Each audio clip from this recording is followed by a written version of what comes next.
hello everyone आजिर এই ভিডিওটোত মই দেখুৱাম এসএসসি জিডিৰ এডমিট কাৰ্ডখন কেনেকৈ ডাউনলোড কৰিবা তোমালোকে এক্সামৰ 3-4 দিন আগত এডমিট কাৰ্ডখন ডাউনলোড কৰিব পাৰিবা তোমালোকে গুগলত গৈ সাৰ্চ কৰিবা এসএসসি জিডি বুলি গুগলত সাৰ্চ কৰি দিয়াৰ লগে লগে এনেকুৱা এসএসসি জিডিৰ যেটো অফিচিয়েল ওয়েবসাইট হেটো আহি যাব ইয়াতে ক্লিক কৰি দিবা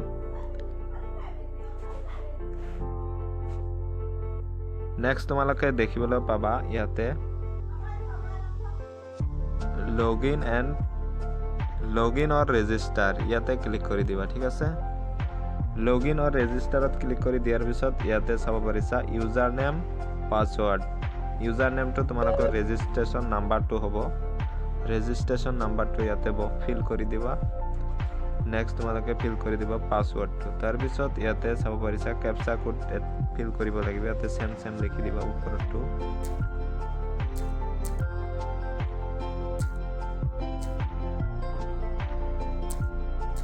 সেম ফিল কৰি দিয়াৰ পিছত চাব পাৰিছা ইয়াতে লগইন হ'ব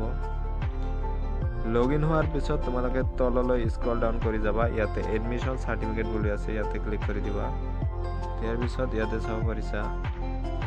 এসএসসি জিডি সিলেক্ট কৰি লবা নেক্সট সিলেক্ট কৰি লবা 2026 তাৰ পিছত চেক ষ্টেটাস বুলি যেটো অপচন থাকিব তাতে ক্লিক কৰি দিবা দিয়াৰ পিছত তোমালোকে চাব পাৰিছা ইয়াতে আহি গৈছে ষ্টেটাস যেটো দেখা পাইছা ইয়াতে আহি যাব এডমিট কাৰ্ডখন ডাউনলোড কৰিব পৰা অপচনটো ঠিক আছে বৰ্তমান লৈ আহা নাই কাৰণ এটো 29 তাৰিখ এটো 26-27 তাৰিখত আহি যাব এডমিট কাৰ্ড ডাউনলোড কৰিব পৰা অপচন তো চাব পাৰিছা এনেকৈ এডমিট কাৰ্ডখন সহজে ডাউনলোড কৰিব পাৰিবা নিজৰ মোবাইলৰ জৰিয়তে সো ভিডিওটো যদি ভাল পাইছা এটা লাইক কৰি দিবলৈ নাপাহৰিবা থ্যাংক ইউ